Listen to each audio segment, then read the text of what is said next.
All right, welcome to episode number 234 of the Canadian Prepper Podcast. We are recording on April the 7th, 2024. My name's Eric, host of the show based in Southern Ontario, hunter, target shooter, ham radio operator, and computer geek.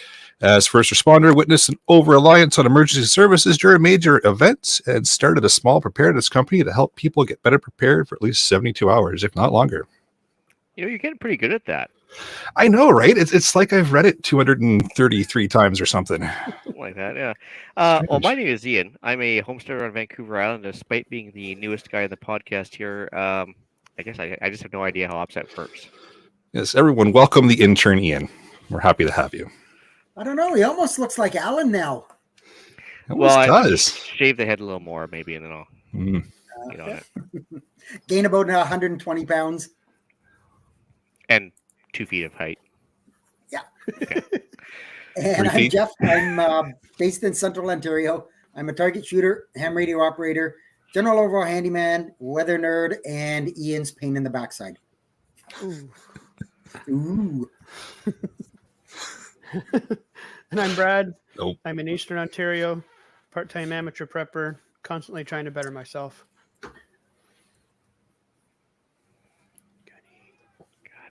And I'm the Frugal Gunny. I was muted. Now I'm not.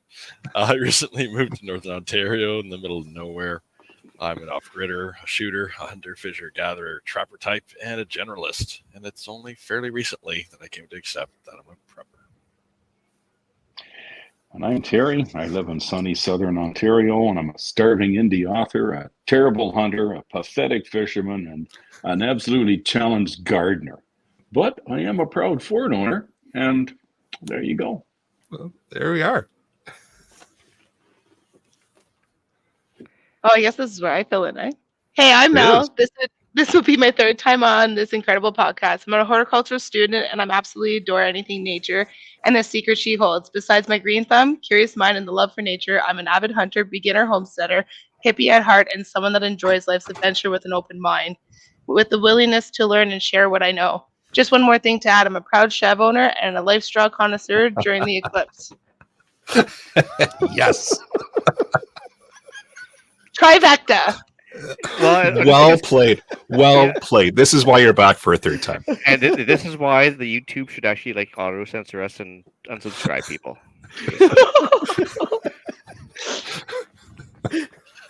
Oh boy. Okay, Lord. so if you want to... Oh, sorry, Mel. No, go ahead. Okay, if you want to help support the show, buy some swag. We have both the Canadian Prepper Podcast t-shirt and the tactical Velcro patch. Just go to www.prepperpodcast.ca. All of the podcast proceeds go to help with our podcast costs.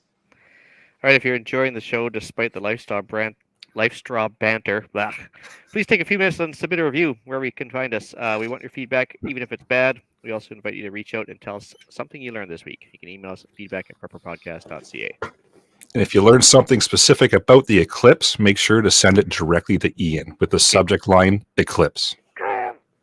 Pictures own you double points. Well, you got to make sure, when it's going to be dark to be able to see, maybe put some fluorescent tape on that life straw or something so you can find it. I'm seriously starting to understand why the Aztecs got the hearts out of their enemies right now. Or one of those eye tags so you know where the location is. All right, we've got some sprouting content for you in this episode. We're going to start off with some relevant news articles. We're going to continue roasting Ian because we can. We'll update you on our personal preps. Then we're going to get into the main topic, and we're talking about spring gardening. Let's move into the news. All right, well, if it wasn't beaten into us heavily enough already, there is an eclipse tomorrow at 3 p.m. No, hold on. I'm hoping tomorrow around 3:15 people will stop talking about it because it's starting to drive me batty already. But in the meantime, everybody's panicking. Government's telling people to gather up foods and water and supplies and gas tank. Keep their gas tanks full. Yeah, which is always a good idea, anyways. But by the government telling people to do prepping? If they are, but the funny thing is, for a completely insane reason. I would hope that we've stopped with the idea of cutting out the hearts out of our enemies and stuff in order to appease the sun gods and stuff, but I don't understand what the panic's about, honestly. I just It's about the eclipse. If you haven't heard, that's happening tomorrow. yeah, I just oh. It's not like it's like the alien ships are hiding behind the sun or anything else and coming out after. I just don't get it. Oh, is that maybe that's what's You happening? never know. Well, so the news articles I've read that are really silly lately, it's like NASA is shooting 2 rockets at the moon or something during the eclipse. I was like, why? It's like not like America is shooting a pistol at the moon or something. I don't get it. And then somebody else was talking about some locust attack and a bunch of other stuff. I was like, oh, for God's sakes! Like, it's getting out of hand. So it's worse than toilet paper rushes, actually. But anyway, other thing, 4.8 earthquake in New York City. I guess they dropped the Richter scale because Mr. Richter got canceled or something. I don't know now. They call it a momentary magnetism ratio or whatever it's called. Anyway, but it's 4.8 and more panic. So yeah, they had a bunch of people fleeing New York City because there was a 4.8 earthquake. What they were fleeing from or where they were going to, I don't know, because I don't know where they would figure that it was safer than a place that you barely even felt the earthquake. I don't know. But there's an article on CBC there. And just for comparison, we had like a 6 last year. We didn't even feel it where we were. And I think we had a couple hundred in the last month or something and didn't even notice any of them. A 6 on the Richter or 6 on this new non-Richter better scale thing? Well, I don't know how the new scale works. It was 6 on the Richter. I know that. Okay. Just wanted to clarify. Stats are important. Don't you get started with me. That's pretty much all I had. All right. Well, I'll keep on the earthquake theme. For those of you who weren't paying attention, obviously there was the one in Taiwan. It was a 7.4. They say there's still probably a couple of hundred people missing.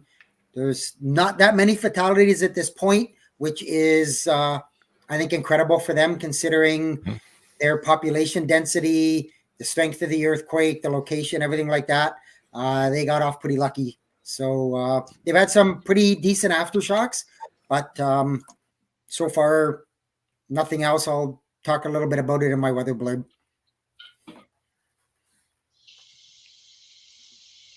I posted up an article here about, oh my God, I'm losing my notes here. It's just basically gardening tips for beginners where you can run them through. It's on, what is it there? It's based out of Regina. So, I mean, unless your growing zone isn't necessarily that, I wouldn't 100% listen to this, but it does give you some good tips to know for all types of growing regions. And I can't even load it to pick out points. So, oh, there we go. Well, being the most desolate city in Canada, I don't think anything grows in Regina, does it? Oh, tumbleweeds. Yeah. Perfect. Yeah. All right. Oh, that should we move into what we've done lately for preps? Start with Brad. Yeah, so plenty of work over the last little while. Bit of fuel rotation. Had to pat myself on the back because I don't do a lot of engine stuff, but I managed to fix a generator that hadn't run in a few years and got it running nicely. Nice. Yeah, I thought it was pretty good. Studying the ham radio book when I have time, and I've downloaded all of the practice questions from Industry Canada, whatnot, and I've started looking through those as well. Let's see, bought some tomato cages for this year. Started cleaning out where I want to plant my garden this year. Helped a buddy a little while ago with a hot water tank issue, and think we got it figured out. Have to get another part, and hopefully that'll be fixed. I on the generator theme there, I wired up and installed a through the wall hookup for the generator. Plug it into the 240 outside. You get the 6 plugs on the inside thing. And I ordered a furnace switch. Sorry, a furnace transfer switch for the generator. You just plug it in, flip the switch, and you don't have to do any other wiring or anything. And hoping that's going to show up soon and wire that in. And then more work and some more work. So does that allow you to run the fan for the furnace then? Yeah. Okay. Yeah. It's just a transfer, complete cutoff from line power to generator power. Has the little box you mount on the wall and has the male end of a extension cord in it. So you plug in the extension cord to it and then plug it in to the generator or to the through the wall thing that I installed, and you can run the fan because it's a propane generator or propane furnace, sorry. So I'll have heat in the house. Nice. See how that goes, and I might order a couple more for the hot water tank and the sump pump and the well pump, so that everything just plugs in, no extra wiring, no fiddling around with nothing. It's all just Nice. click, click, click, plug, plug, plug. We're good to go. So Very nice. Or you could just get a Generlink and then you wouldn't have to wire anything. Well, Right, I'm Terry? working on that one. I'm working on that one. I would love to get that. That is the ultimate to do that. But I've had this the Reliance through the wall thing for a few years that we've been here, and finally got around to putting that in. So that's a start at least. So there's no cords through the window, so to speak, and small steps, right? You could always get a Generac and just count to 10 and everything comes back on. Yeah. That's Sorry, I had to go there too. Humble I know brag. that's fantasy world for me. That's fantasy world for me right now. But hey, start small. Nope.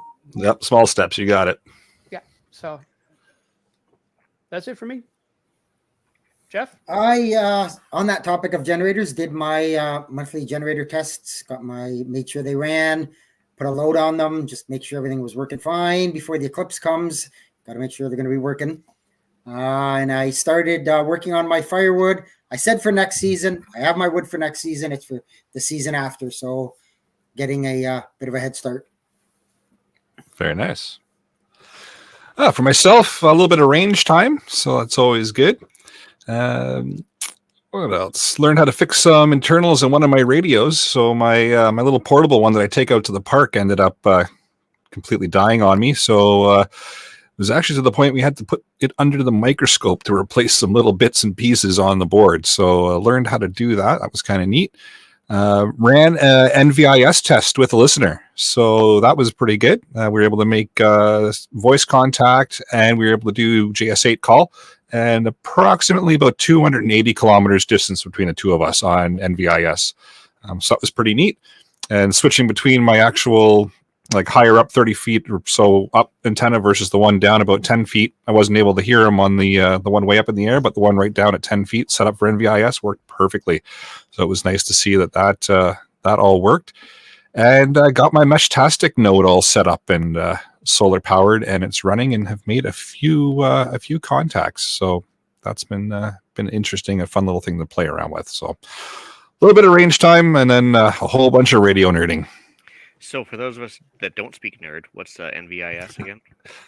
So that is a near vertical sky incidence. So that is bouncing the signal pretty much off the ground, right up into the ionosphere, and then right back down, so you can get local communication versus worldwide communication.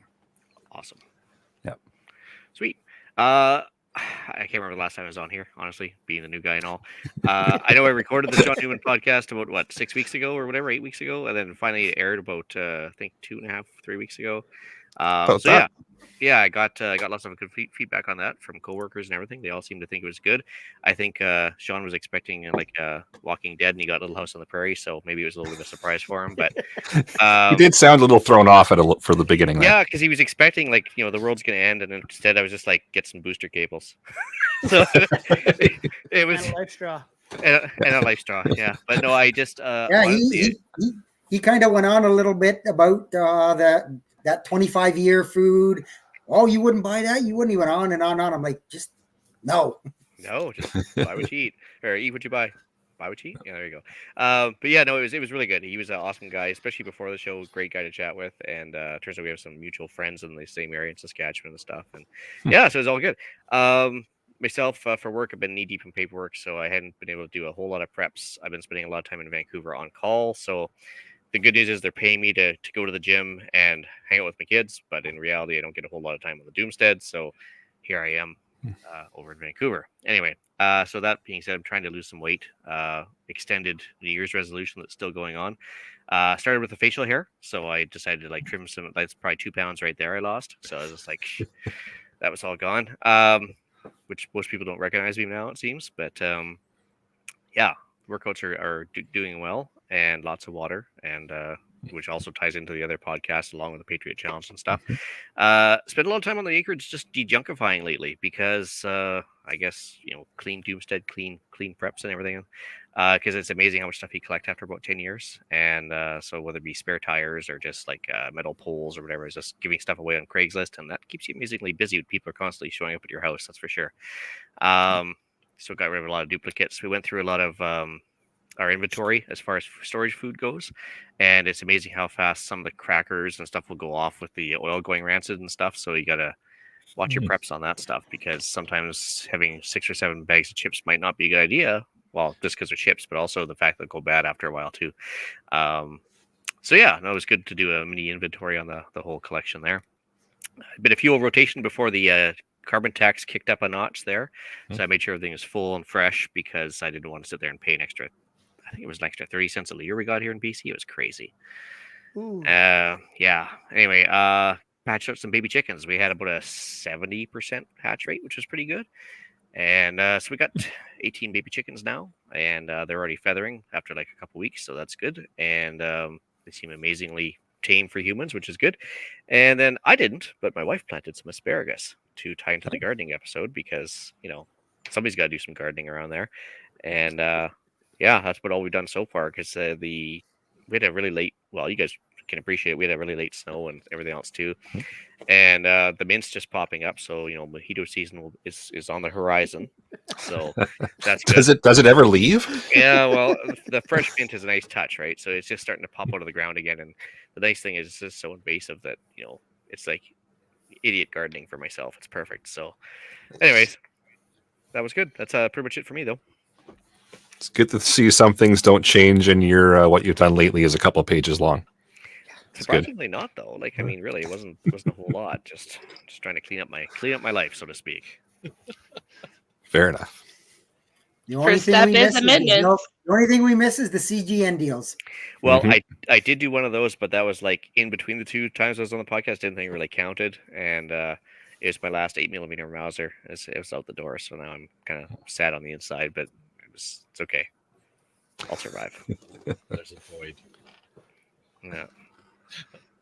On my end, what have I been up to? I did a little bit of fuel rotation, and I finally started working on that mythical battery pack.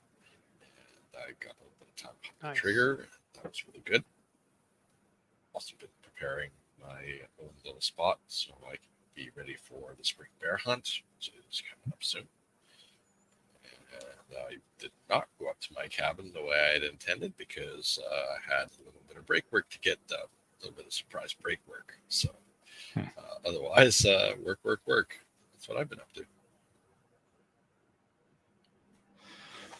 Hey, Terry. Well, let's see. I pulled the mobile bug out location up to the laneway from the backyard and began getting that thing ready for summer camping season. And just in case the eclipse zombie raid comes or whatever, I threw a couple of bodies out in the front yard, and I'm gonna burn those tomorrow. And just to Well, I have questions. Like, did you have a couple bodies just hanging around, like just ready for immediate use? Why do you sound surprised by this? Do you not? Yeah, really. I usually feed mine to the pigs to get rid of them, but I mean, I don't have any pigs. So I just store them up in the back in the shed and bring them out and burn them if I think something's going to happen. I don't want to keep people away. Well, never hurts to be prepared, I suppose. Yeah. It's... Well, I heard there's some liberal pollsters in the area. I just wanted to make sure they didn't stop by. Well, just remember, rule 1 of Zombieland is the cardio, right? So right on. Oh boy. Go for it, Mel. For me, I'm working on some personal, like bettering my personal habits, kind of like Ian. But I mean, I use a life straw. Meal prep, I was working on too. We also want to focus on, when it comes to meal prep this year with the garden, is to like focus on herbs and water bathing. So we're starting to get ready for all that. I just finished up my last course in university. I'm just chose my next one, which is going to be focusing on soil and plant growth. It's more of a chemistry focus, so I'm a little intimidated, but I mean, I'll get it done, I guess. Yeah, so here we go, reading over my notes. Oh, yeah, that's about it for us. We've been just basically working on the house, getting it organized and ready for May long weekend. We have to move a couple of the sheds around in the back, and we've been planning actually our own gardening and our own just backyard design for landscape wise, because I mean, we got a brand new house, so everything's a clean new slate. So I got to start from the bottom up, which kind of sucks, but hey. Okay, pros and cons of that, right? Exactly. Awesome. Well, with that, let's kick off to the main topic. We'll let Mel run with it, and welcome back for the third time. Appreciate the roast against Ian there at the beginning and throughout. And if the odd life straw pops up while we talk about gardening, it's totally acceptable. Every plant needs one to survive. I did try and get Corey to come join back on because, I mean, he is sort of a mentor. Well, not sort of. He is kind of my mentor. Again, kind of. I love Corey. He teaches me a lot. And him and his wife, Carrie, have been really practicing and putting things into practical use. So, I mean, they're really good people to really learn a lot off of. So, but yeah. So with gardening planning, it can be a taunting thing, but it also can be a really fun thing at the same time, because like there's so much stuff that goes involved with everything. But the first place I do recommend you to start, it would be to go into your grow zone. And I do have a couple of links posted up in the notes if you want to throw them up. So there's an Ontario website that you can actually go on, and it shows you your grow zone. Like for us, we are oh my lord, I think we are 7B if I remember correctly. So any plants from the lower number to whatever your region is, you can actually plant in your zone, and that is actually your starting point, because you don't want to put some coconut tree when you can't grow coconut trees, so I mean, you can let me know how you're doing it, because I mean, it's awesome. Well, is this the kind of mention we do palm trees where I am? I mean, BC is special all on its own. Like you guys have like all 4 type of ecosystems within like one province. It's really amazing. Like you could have snow in the middle of like springtime, and you're looking up watching skiers come down the mountain, but yet you're in like warm water because spring temperature on the mainland is, pretty decent. Yeah. I was just going to say that it's AI, but It's all holograph. We have the only 9A zone in Canada. Yeah. It's pretty, like my grandmother's out your way, and like it's absolutely a beautiful province, and you guys are lucky that you can take advantage of having such, like you said, such a wide zone that you're able to plant pretty well everything. Yeah. There was another little site I was playing around before as I was writing up the notes too. I tend to do pen to paper, sorry, when it comes to organizing garden, just because I do have a little bit more skill and I can mess around with it. And I tend to use the old method where I will map out my yard, but then I'll use a piece of tracing paper over top. So then I can play around where I want to move my beds, or where I want my main gardens, or what I want to plant, because you want to do a rotation also when you go through that, which we'll get into later. But it's so much easier than having to draw multiple things all at once. But if you're tech savvy or you love using your device or whatever, there is a site. I'm trying to get the name off my notes here. Garden Supply Company. And it seems to be a simple, straightforward type of website where you can move little pictures and stuff into the grid you set up onto the site. And with doing so, you can visually see what you're planting, but it also makes it a little bit more fun to visually see things. Again, everything's crashing on me. I had my site pulled up here so I can like write or explain as I go on here. But anyways, we'll go off the top of things.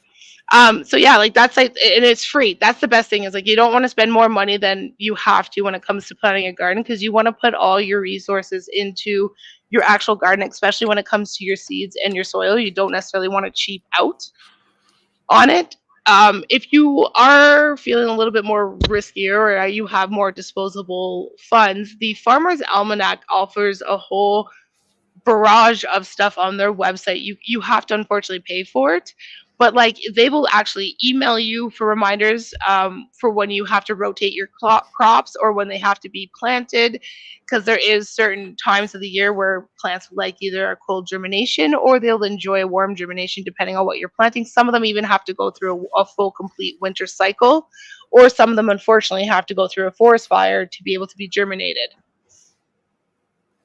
Oh, the eclipse is crashing everything. Yeah, jeez. Trying to see, but yeah, like that whole site like has everything from like a journal to some videos if you need help. Like it's actually a pretty cool site that I may actually explore a little bit more myself. But It sounds like, handy. Like it can help keep you on track, and sending you reminders and such is always a good thing, right? Oh, 100%. Because when lives get living, you know, it's really hard to keep on top of it sometimes, and it just, you know, one day you're sitting there going, "Oh crap, I have to go out and do this," and it's actually pretty cool. So, who knows? Yeah. Hey, well, times are good. Why not take advantage of the technology, right? 100%. Just don't become reliant on it. That's the key. That is 100%. That's a good point, actually. Like, really don't. Like, really, like, as much as it's annoying, like, even if you play around with the internet or those apps that you can find or whatever, make yourself a hard copy. Because what happens if the eclipse hits and then apocalypse happens and then, like, your 3 days of darkness and, like, you're walking around with all this spice? Like, you need to know. Oh. You really do. It's true. At the very least, we have a paper calendar up, and you can figure out which days stuff needs to go in the ground or leave inside the house to go outside, and everything else after the, it's just a good idea to have it somewhere other than your iPhone. And don't forget the mark on the paper calendar, the day that you have to flush your life straw. Let's keep that blurred out just for the. There you go. So when you come planting your garden, it sounds funny, but like sit there and watch your backyard for a duration of like at least a month.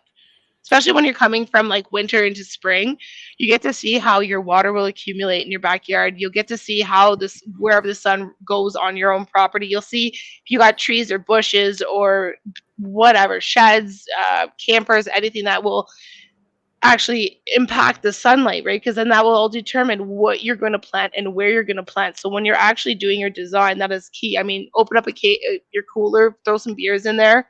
If you're like me, roll a couple of joints and you're good to go. Just spend the afternoon in the backyard.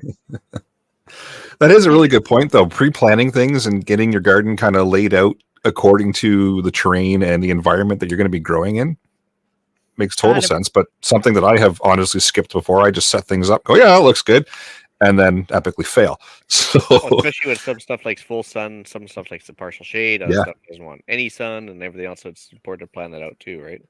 Yep. And some like morning sun or afternoon sun, like it's a whole science behind whatever plant that you are planting. You're 100% right. Like even wind direction, sitting there and watching like during your storms or during your windy days, see how the wind goes and moves around your property, even with those buildings and everything else. Because like you might get a bit of a Venturi effect where you want something that's not going to snap your plant because you want that wind to hit your plants to establish a really good stem and into the root, because that helps with the roots.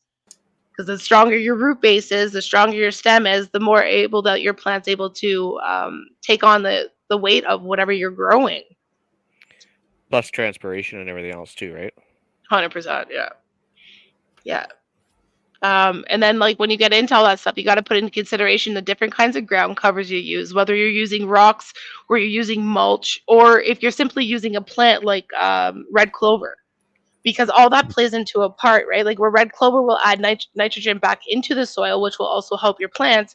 If you're going to put down rocks, well, that rock might have been shook around with some type of mineral or whatever that might be putting into effect of your plants, right? Like if you're going to drop silica into it, yeah, those white little rocks are beautiful and it makes everything look clean and crisp, but is the minerals that are going to wash off of that mineral itself, is that going to affect your plant? Same thing with the mulch, it's going to bring in a little bit more earwigs or more type of beneficial bugs that will break down all that, because you're basically breaking down a raw organic matter. So you got to put all that into play. Like if you're going to start your soil a little bit earlier, maybe mulch would be good to mix into it, because as that breaks down, you're releasing certain types of gases, you're releasing like the minerals, you're bringing in the beneficial bugs, so you're loosening up all the soil and everything like that. So like there's a huge like it sounds so sciencey, and I'm making it sound so complex, but once you get the feel of it and the groove of it, and you know your soil in your backyard and what you may need to do to manipulate it, and that's another thing that I actually don't have in my notes, figuring out what kind of soil you have. Because if you got clay base, well, then you know that your soil's gonna hold a lot of water, because I mean clay very rarely will allow water and your air exchange rate to happen over a quicker period of time. So you want a plant that's going to be able to withstand a lot of water retention. Whereas if you plant something in sand, it's basically going to run through, right? Like, well, sand not so much. Like, it does get clumpy over time. You might want to add some rocks and stuff. But again, it all based back to what kind of material you adding in, because at the end of the day, you got to keep in mind you're rebuilding an ecosystem, right? So you don't want to mess with it. You want to add to it. That's my biggest thing that I really keep to mind. So. I guess different types of gardens. You got your typical like garden bed that you go in. That's, you plow back the grass and you put your soil in. And like I said, you figure out what kind of soil, whether it's clay, it's loomy, or it's whatever that is, right? And you want to add, like I was just saying, you want to add on to that to make what you need. Like if you need a soil that's more of a acidic pH versus something that's more neutral, you want to make sure that you're making that bed into what that is. And that goes for if you're doing anything container growing, or if you're doing I'm losing my words tonight, guys, I'm so sorry. whether you're raised beds. Yes, thank you. Or if you're building, like those mounds where you can like put logs of wood, and then you put your leaf debris and your grass debris, and then you add your organic material where you put your soil over the mound so that the water comes down and it helps with drainage and stuff. Like there's so much different types of beds that you can create that you need to sit down and figure out, one, what you're going after, two, what kind of ecosystem you want to establish, and just overall what is your look, right? Because people are really big on landscaping the yards to make it more functional or pretty versus being more organic. So you're talking like a Google culture thing with the logs and stuff? Sorry? You're talking like a Google culture with the logs and the mulch piles and stuff? Yeah. Okay. Or where, as in someone that I know, they'll throw hay bales and grow from there too, which is pretty cool. Like, I've seen it where people are growing mushrooms from using just, logs from, like, whether they bought the logs or it's a storm and they've cut them down. They'll drill little holes into the logs, and then they get these, they almost look like pegs or dowels, sorry. And they're laced with and you tap them into the logs and they will grow your mushrooms from there. Like, it's actually pretty cool. Yeah, I guess the tapping action is what actually activates the spores, right? And that's how they grow mushrooms, like the teeth of the forest, when they're not trying to take over the world with what's that one on The Last of Us called again? Cordyceps. There you go. And their life straws. Yeah, well, would use their straws, they would have been fine. Oh boy. Yeah. We're not going to see Ian for another year after this episode. Probably not. Yeah.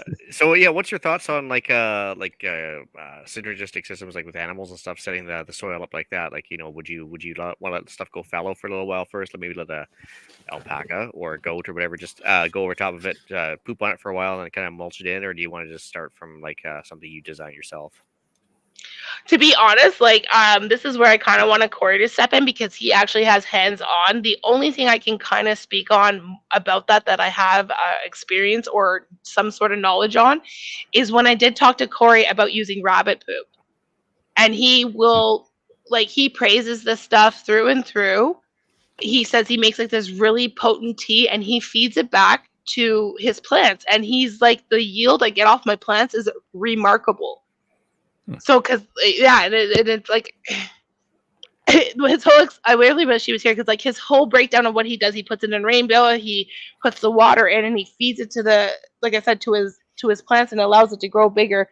But it's just cool how he has his whole rabbit set up, and how that all falls down, and how he's able to collect the poop, because a rabbit actually has two types of poop. The initial first one that comes out, they're able to eat it, where the second one is actually their main, poop. Yeah, rabbits are double chewers. They'll actually, as it's coming out, they'll eat it. which Yeah. sounds awesome. That's the soft one. The hard one is actually the leftover poop that you put in your plants. Yeah. Yeah, so like it's actually a pretty cool process. It's not something I really know much of.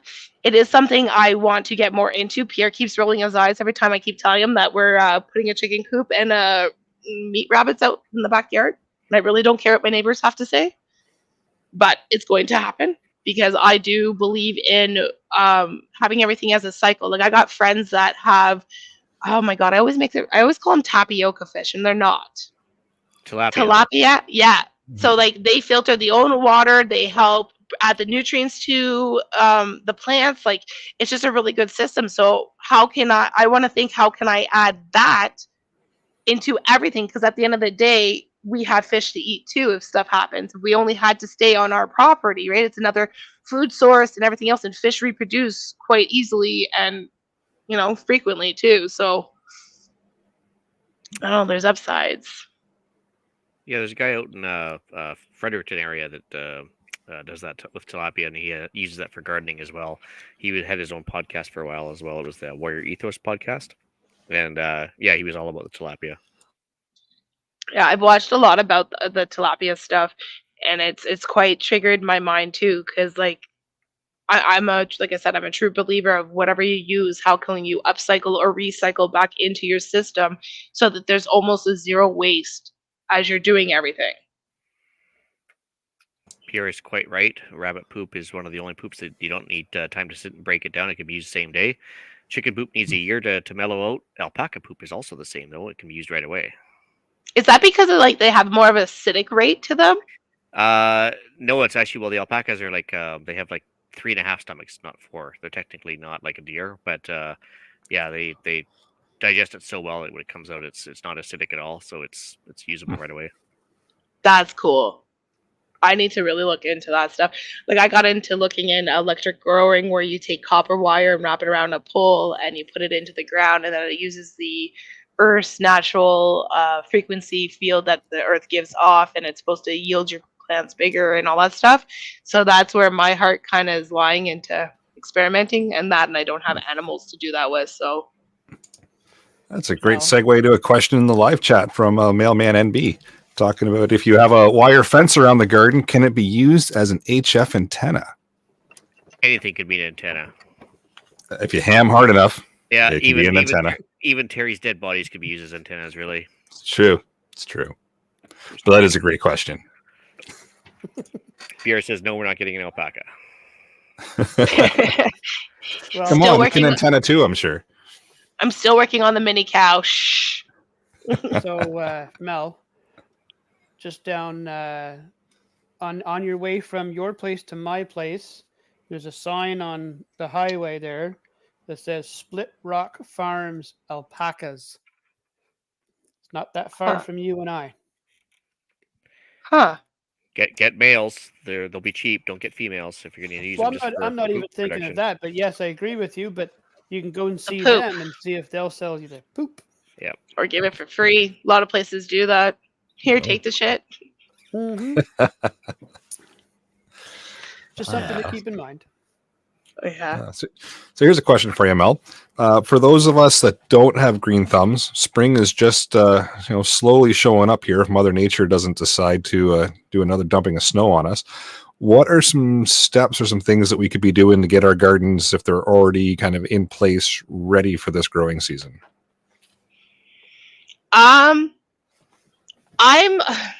This is such a trick question because I'm a true believer that until my dandelions are grown and bloom, I don't touch my yard at all. I let all my leaves, all the last year, whatever, kind of do its thing, because believe it or not, your leaf coverings from last year and all that other stuff is actually protecting the bugs that are on your property, and bees will hide in it, you name it, will hide underneath these leaves and wherever they can, just to stay away from the winter. So I really try and hold off as much as possible. Plus, I also like to give the bees a jump start.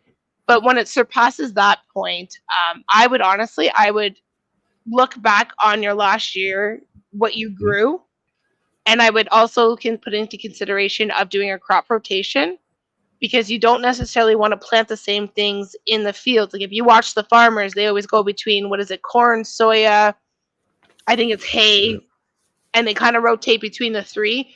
The only shitty part is with keeping it 2 or 3 things that you're really depleting the soil of a lot of its nutrients, because you want to keep adding back in. Like I said, you want to keep in mind like that whole ecosystem, that whole cycle giving back, because when you grow something, that plant might be depleting of whatever nutrients or mineral or whatever in the soil, and you want to put it back in. So you can get stuff like pH testers. There is an old trick that I learned when I took my arboriculture course, that you could take some water in a mason jar, you put your soil in it, you shake it up, you put it on your counter, you do not touch it.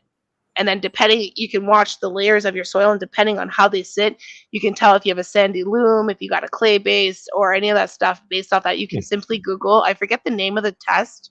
I apologize, but like it's a very simple test. Won't give you 100%, but like you'll get to at least visually see certain things, right? And if you Google, you can see what sandy loam kind of looks like, and what clay. And I mean, clay is really not hard to miss, right? You can pretty well make a sculpture out of it. Right. But yeah, Interesting. So I don't have to do any yard work for another couple months. Excellent. No, but the trick is too is that you want to watch out for May long weekend, because I don't know how many times I've went out and I've planted my medical cannabis outside, and then next thing you know, there's snow being in the forecast, and that's a no-no. Right. Just like tomatoes, marijuana is very picky on what you do, and if you don't cover it, you can turn it into like a male, and like your whole thing's ruined. So just watch the network. But I've also noticed that watching the weather over the last few years, May long weekend has kind of been like pushed back a bit. So when we're all enjoying the Monday off or whatever, unfortunately, it's like the week or two after that where you get your plants in, but you also have to be careful because you don't know how the year is going to end. So my goal is honestly the week after May long, pray to the garden gods, plant your stuff. People may argue with that, but that's just what I have noticed and how my stuff works out every year. And I actually grow pretty decent gardens even when I half-ass them. So good to know. And you don't have to worry. Nobody argues on the internet, so we'll be okay. Oh, that's cool. I'll leave my email. Yeah, all depends on the climate zone too, right? Some people might be May long weekend. Other people are earlier or later. It's like, obviously up in northern Alberta, they're not going to be waiting until like Canada Day to plant. No. And then they have like 30 days of good growing 24/7, and then they're done. So fair enough. At that point, get yourself a greenhouse. Yeah. And actually, there's BC greenhouse houses. I've been researching them for the last few years, and they seem to have really decent quality greenhouses. They build them for season, so they can get you through the winters and everything else. I don't own one, and I am not paid to say anything, but like take a look at them. And if you order one, please email me and let me know how they work out, because I really want one. But like if your garden's all set up growing, and like I was saying too, like your crop rotation, make sure you start looking into and researching companion growing, because in all honesty, like you want to make your garden just like you make your house. You want to make it as lazy as you are. So if you can't do gardening every damn day, or if you can't do gardening every once a week, make your garden work for you. So again, there's ground coverage you can get. There is certain plants, so you can build kind of almost like a level, right? Like you can take your corn and you can mix it with your beans or anything that crawls. So, and then there's then you can put your squash, and then even under your squash or your pumpkin or whatever type of plant. Sorry, I'm losing my words again. It's too late for me. You can put your ground cover, so you can throw like clover underneath too, so it takes care of your soil, so you're not out there weeding all the time. You can even go around your yard too and see what kind of plants you have around your yard, because a lot of the time you got stuff that's like wild lettuce, which actually, believe it or not, is a natural painkiller. I'm not going to state which one, but it is a natural painkiller. Dandelion. Dandelion is known everywhere. It's a coffee alternative. It's full of vitamin A, like so much vitamins. Like, so pick that plant up and put it in your garden, or let it go to seed and collect the seeds that way as well. Because you're not only collecting native plants within your area and helping the native plants prosper. I mean, be careful of the invasive. There's Google apps for that can show you and tell you, and you can also get books that show you reference of what you're grabbing and moving, because you want to get rid of the invasive stuff and keep the native, right? Because we don't want our native plants to go out because they're used to our zones, they're used to the environment and the climate and everything. But Well, dandelions are, of course, they're invasive. They're introduced, right? But you can eat the greens for sure, and which is kind of nice. And like you said, coffee alternative with the roots and everything else. It's pretty cool. oh yeah, For companion planting, like there's actually books, well, entire books dedicated, like Carrots Love Tomatoes and a bunch of those ones, right? Like there's a whole series of them. They can get on Amazon pretty easily. which is surprised I don't have. I was quite surprised at that because I actually went upstairs and I took a look at my book thing and I'm like, I don't have any of those. So it's good to know that I got to get some of those in my own personal library. Straight to Amazon after the episode. Yeah, get your credit card, Pierre. I know you're watching. So Don't worry, they'll ship the life straws with the books. It'll be fine.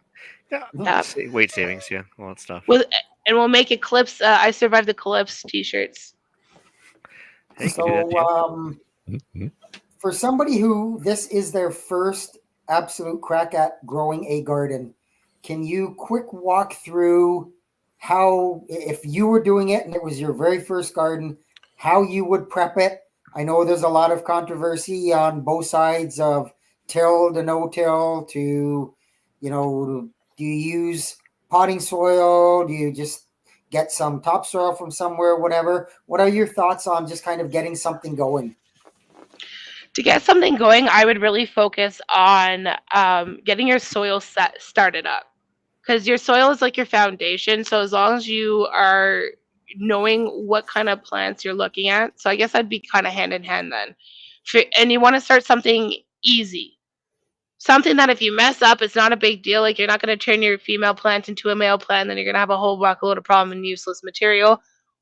So maybe tomatoes not your first bet. So honestly, strawberry seems to be quite easy. As long as you, like Brad personally taught me this one actually, that you want to pluck off the flowers at the first season so that everything goes down into the roots and concentrated on the actual plant versus giving you your strawberries. Of course, you're going to miss a few, but it's fine. But like something as simple as strawberries, they're foolproof.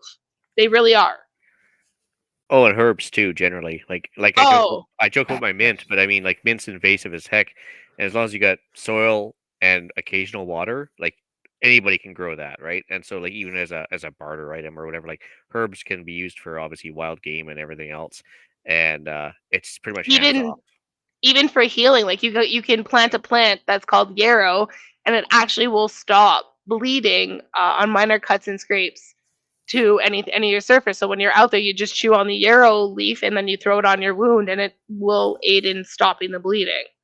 So I mean, you are right. Herbs is something else that is really good. If you're someone like me, I mean, I can grow the crap out of lavender outside, but don't bring it into my house. Like, it will not grow. I don't know how many lavender plants I've owned or gifted, and like in my house, no go. Outside, not a problem. I can attest to the truth of that. And I don't know for water, so I don't know what I do. So whatever. But I would start, honestly, Jeff, to answer your question, I would start like something that's like, if you're going fruits or vegetables, I'd do something like peas, cucumber, strawberries again, herbs like Ian was saying. I'd start off with dill, mint, like he said. What other ones were very easy? Squashes, stuff like that. I find squash are a little tricky because depending on your soil, every year I grew in the last town we lived in, I would get the mildew on the leaf. Oh, hey, carrots too, though. Same idea. Like, that's one of those things that's high food value, use it and everything, and it's just, as long as you keep the rabbits off the leaves, you're fine. Yeah. And I would also get into the ground your garlic, your onions, and potatoes.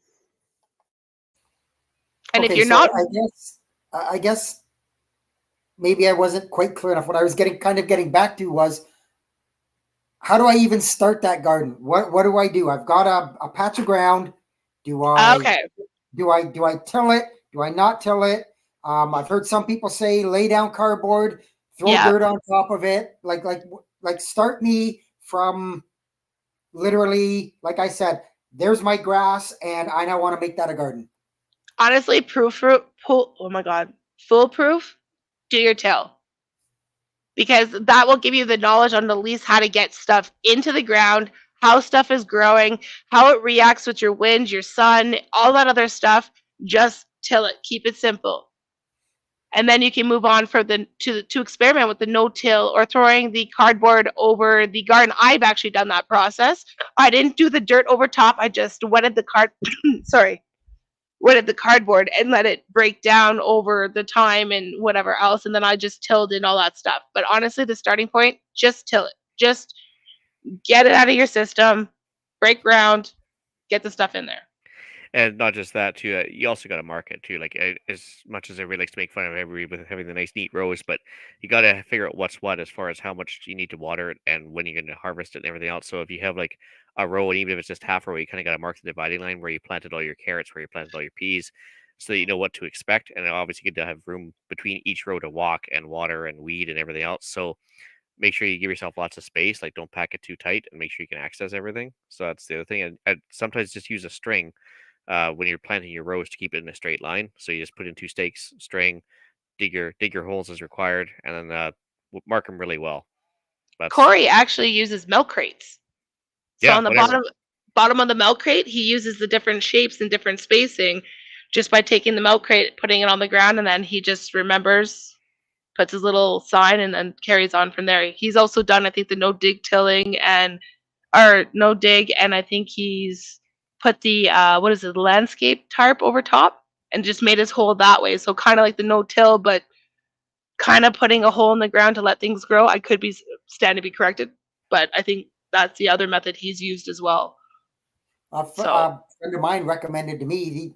He said his mom, who always has a garden, did it. Believe it or not, she takes a muffin tin, like the pan you cook your muffins in. It's got the circles, and they're always the same spot, and they just push that down, and it makes a little indent. They know exactly where they can plant, and it gives them spacing.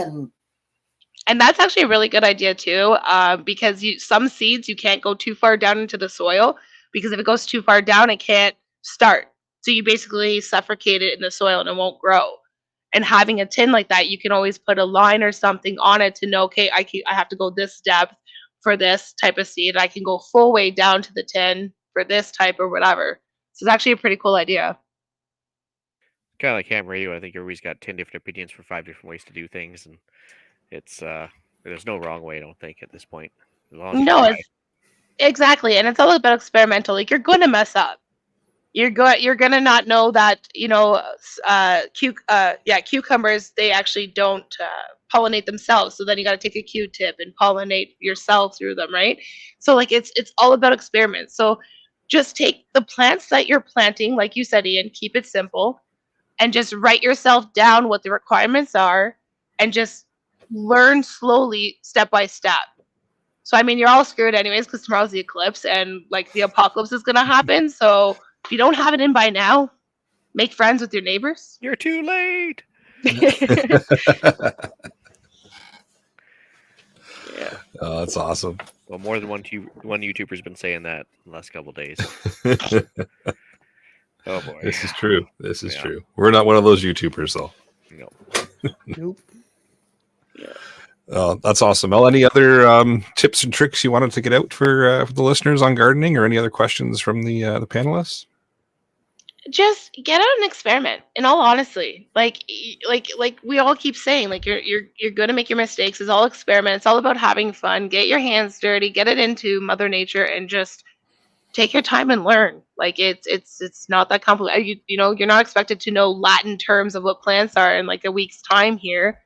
So just enjoy. Be outside. Enjoy the sun. We're going to be taxed on that soon anyway. So. Or have a eclipse viewing permit or something, yeah. But yeah, no, it's not just people with acreages or large backyards either. I mean, I think it's safe to say that as long as you have a large planter, even on your deck of your apartment, you can still get into this too. It doesn't have to be a massive setup. It can just be something small, just to get your habits going, I guess, more than anything else. Worst case scenario, and worst case scenario, like you said, Ian, start with herbs. Put them in containers. Learn what they do in there, so that you can pull them in the winter. You can use them all season long, and all you have to do is tend to them. Like, sleep with it. Gardening. Yeah. And even then, like, you get to learn, like, when sun comes through the window, that you lose some of that UV rays that plants use when coming, like, because you're going through window, right? So you get to learn all that stuff, and you get to experiment with all that. And now's the time to practice and experiment while you can still run down to the grocery store and pick up what you need if you can't grow it. Or more Yeah. seeds if you screw up the first Or batch. more seeds. Yep. That too. You have until what, 3 o'clock, I think it is? Something like that, yeah. Oh, geez. Mm. Awesome. Anything else from the panelists? I don't think so. All right. Well, thanks again, Mel, for sharing your gardening knowledge. Do appreciate it. And we'll move into the podcast challenge. All right, podcast challenge this week is plant something, anything. Maybe even just get some green onions from the grocery store, cut off the bases, throw them in some soil, and see what happens. Anyway, just tell us what you did. Maybe mint for your mojitos, like I was saying before. So you got to prepare for summer somehow. Start with something idiot proof, like I do, and work your way up. Let us know how you did. Awesome. All right, upcoming events. Well, we got to flog the annual preppers meet coming up July 11th to 14th, and the more the merrier. Lots of rooms, new venue this year, and lots of room for campers and people, happy people. And we've been starting to put the schedule up online on the website. So if you, Eric's got, maybe he'll put that link up there for the annualpreppersmeet.com. Sure can. The website. And you can get all your info there. Don't look too carefully at the times that are on that schedule, because just the way the program was set up, you had to plug a number in. So yours truly just plugged the number in. They don't make any sense whatsoever. Just know that the person's going to be there. Sounds like something a Ford driver would say. Oh, yeah. We got an excuse for everything. All right. I guess everybody should download the Strava app onto their phone and destroy their own OPSEC as well. The Resual 4-day march is coming up, which is the Finnish Military Reserve Worldwide March. It's a virtual thing where you can basically participate in this march. There's a link in the show notes. I think Eric's going to plug it on the YouTube right away here. And Cool. basically, they're expected to do about 40 kilometers over 4 days as a minimum, so 10 kilometers a day. You can join Team Ragnarok from the other podcast. And basically, I think last 2 years running, we came in either number 1 or 2 for total distance marched by team. So Nice. yeah, join the winning team and get it some exercise as well. You basically just have to carry 20 pounds, 10 kilometers for 4 days straight. And yeah, so work your way up to that, I guess, more than anything else. And yeah, the Strava app, it's good for recording your GPS distance, and it's free, which is good. So I'm just thinking 20 pounds of ham gear, walk for an activation. Yeah. Put both things together. Yeah. Do you like parks on the air, but on the move? A little bit more extreme. Yeah. I like it. New All activity. right, Jeff. You had a weather blurb, Jeff. I do. So obviously it's that time of year that we've had the battle of the temperatures with Mother Nature. I still think she's going through menopause. It was, we sometimes got more snow now than we got in the middle of winter, especially the Maritimes, the upper east side of the U.S. coast there. They've seen a lot of rain and a lot of snow in the last week and a half. However, it appears that we're turning the corner. Long range forecast is trending, starting to trend upwards. More spring-like conditions. Not saying we're not maybe going to get the odd snow here or there. I don't think we'll get. Last Thursday we got about 10 centimeters of that really heavy wet snow. Caused a lot of problems around here with down trees and power outages and whatever. I don't think we're gonna be having another one of those. I could be wrong, but of course, now that we're starting to get into that bit of a warmer trend, that's when you start seeing the severe storms develop. Usually in the Midwest U.S., up the Ohio Valley area, maybe even into Southern Ontario. It's that time of year. it's variable. There was a couple times that the possibility of a tornado outbreak was there. The Cape levels were very high. The cap was very high. They had wind shear. They had everything that should have caused the tornado, and they got next to nothing, which is a good thing, by the way. There was a couple of days where it was, things are really going to be marginal, and it dropped 2 tornadoes. So always be on the lookout, be aware. If you don't have a weather radio, you really should get one. I like to treat that a weather radio like my smoke detector. They're not expensive, but they can save your life. So I can't see a reason for not having one. Lots of places sell them. Going back that was a good test to see if Ian is Alan, because if he was, he would have jumped on that and said carbon monoxide. That is true. That is true. He's got to keep his secret a secret. It's like Janet and Michael. He never saw us in the same place at the same time. Maybe once. Maybe. So talking just a quick little segue about the seismic activity that, we've had those 2 earthquakes. Seismic activity has been on the increase lately.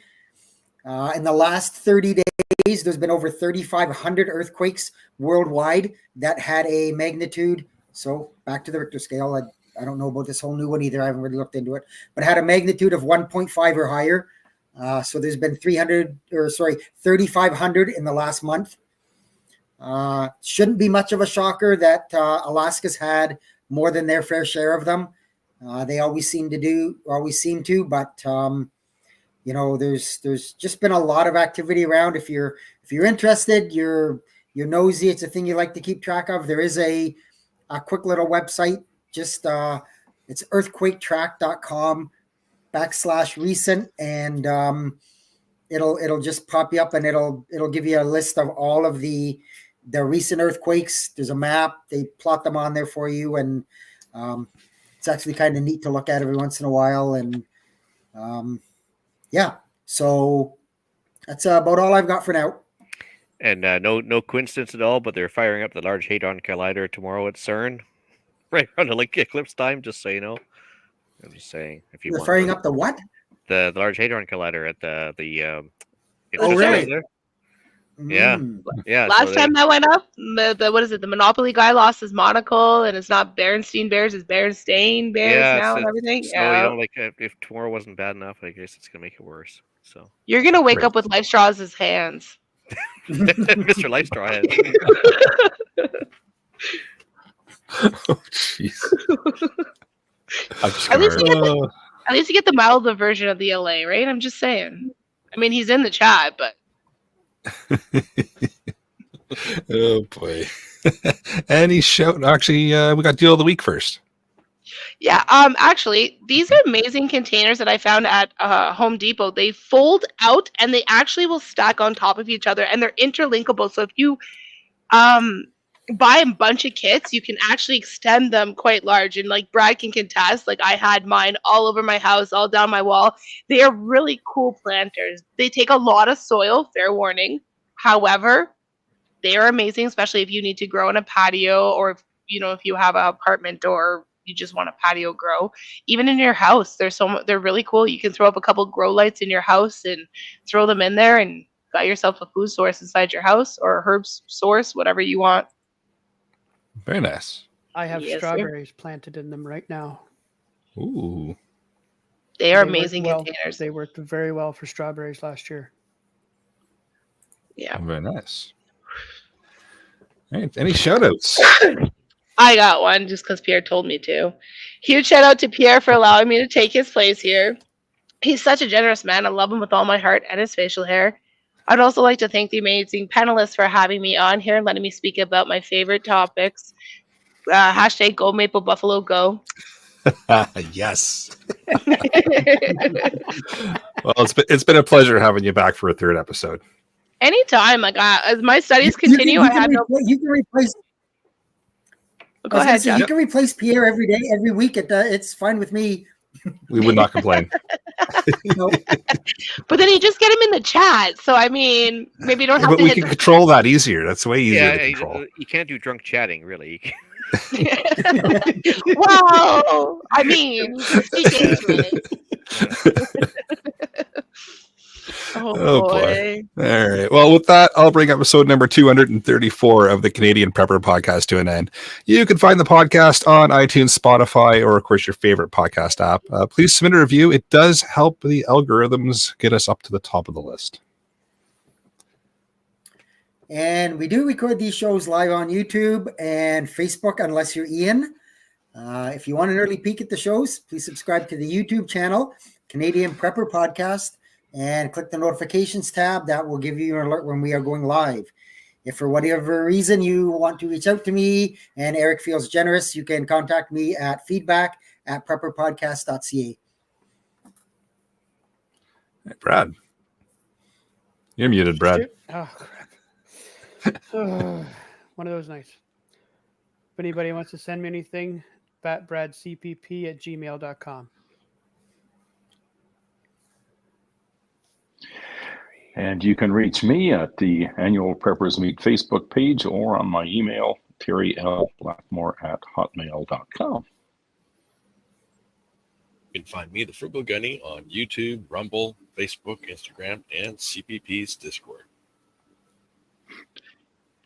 For shirt orders, you can get Pierre or I at offthewallcustomizing@gmail.com. And for personal, you can find me lost in the woods making friends with plants and animals.